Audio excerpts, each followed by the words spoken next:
Toujours dans ma maison à la ferme, mais plus pour très longtemps, puisque c'est la journée où je quitte Okabe.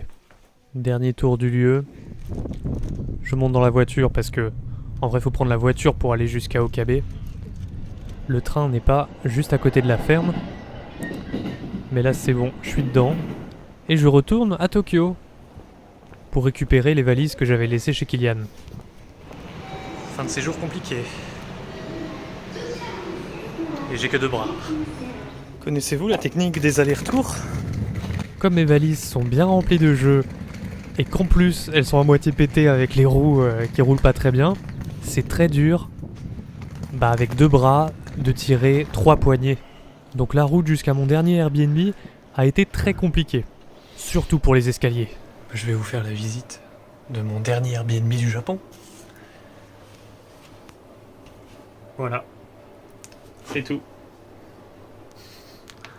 Un rideau qui me protège. La place pour mes bagages quand même. Donc je pourrais pas ouvrir tous en même temps. Une petite table. Un frigo. Et le cœur de la maison.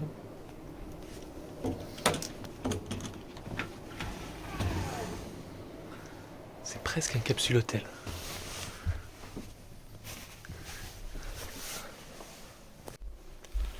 Et c'est un peu sombre. On va appuyer sur le bouton. Il y a différents boutons ici. Ouais. Des prises. Je sais pas ce que c'est ça.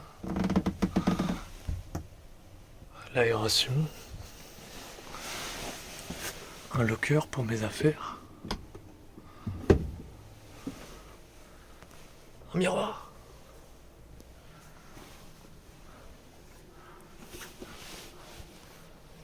Bon, si je veux un peu d'intimité, je ferme ici. Et on est comme à la maison. Hein. Ah, c'est déjà une petite mousse. Ça sert déjà un peu de canapé. Puis bon, il y a la place pour les jambes. Hein. Si je m'allonge, est-ce que ça passe ?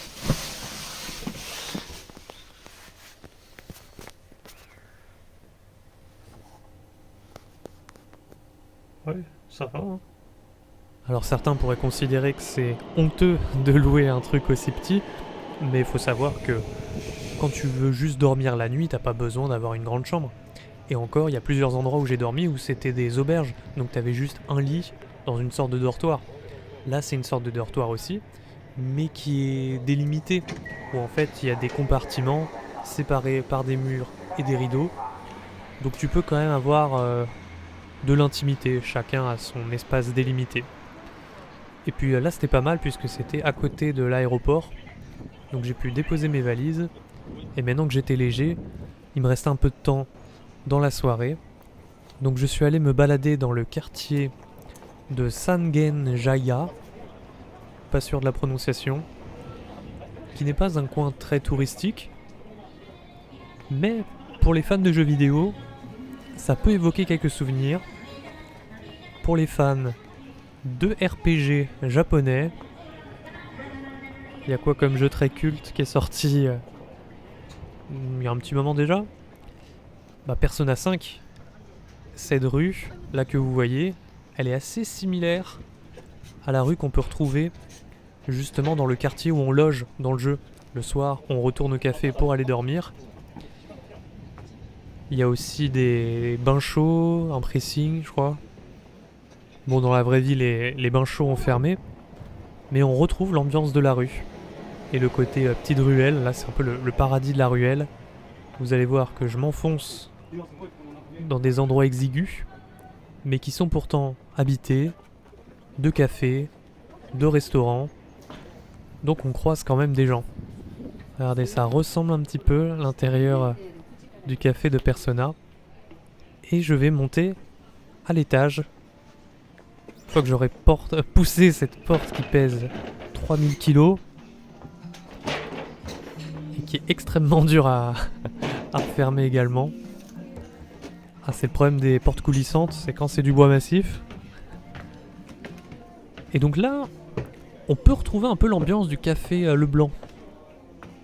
Ce côté un peu classieux, chill, décontracte, éclairé à la bougie, avec de la musique un peu jazzy. Donc c'est toujours sympa de pouvoir visiter dans la vraie vie des jeux qui t'ont fait voyager à travers un écran.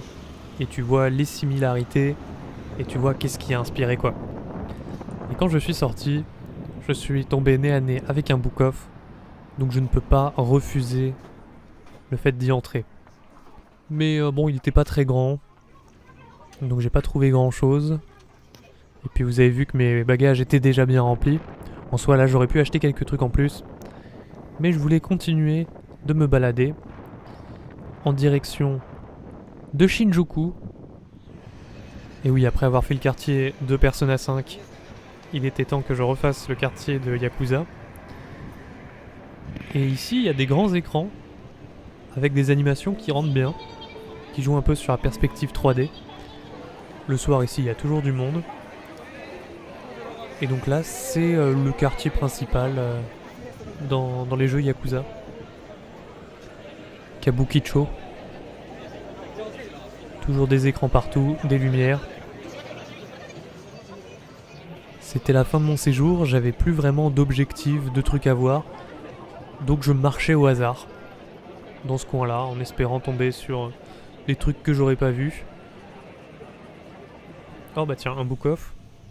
Et par inadvertance, je suis tombé dans un quartier gay. Et je savais pas qu'il y avait une communauté LGBT au Japon. C'est pas quelque chose qui est très visible dans un pays aussi conservateur. Mais sachez qu'il y en a aussi. Et là, je m'attardais sur les jeux PSP qu'on n'a pas chez nous. Et qui, je le rappelle, sont pas zonés. Donc t'achètes des jeux PSP au Japon, ils fonctionnent sur ta PSP européenne. Là, je suis rentré dans un quartier que je trouvais aussi joli pour la déco et pour ses ruelles.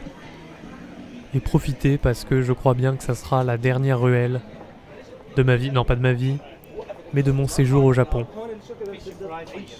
Ce qui va me manquer, c'est pouvoir manger comme ça au comptoir, comme si c'était un bar. Il n'y a pas trop des restaurants comme ça en France. J'ai passé une belle soirée en tout cas, avec déjà un petit brin de nostalgie.